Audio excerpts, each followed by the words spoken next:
Hi, I'm actually here to speak as a private citizen and a taxpayer and a frequent user of BART, and I'm getting ready to move into San Francisco, so I plan on using BART more frequently in the future. I followed the news really closely during the strike, and frankly, I was really appalled, but not by the so-called greed of the BART workers that the media was trying to paint with a lot of help from the district. What I was really shocked at is these workers do really demanding and dangerous jobs. They deserve every penny that they make and then some. But what really shocked me is not their salaries. What shocks me is the nerve of the district to purposely paint their own employees to the public as greedy, selfish, and uncaring.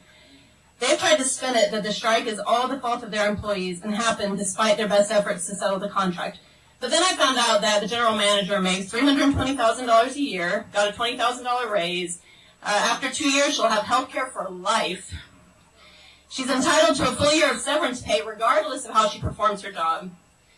Okay, when I find out that a union-busting negotiator was brought in to the tune of almost $500,000 and now he's on vacation when there's less than 20 days left, I think, to settle the contract, that is really shocking to me, and it really upsets me because I pay taxes, and when I ride BART, I pay fares, and it's not really cheap, I have to say.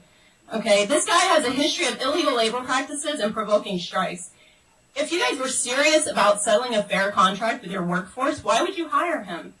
And if he were serious about negotiating a fair contract, why would he be on vacation right now when there's so little time left to get it done?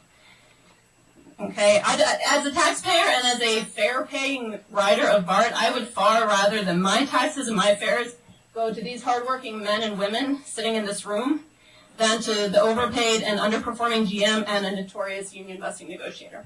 Thank you.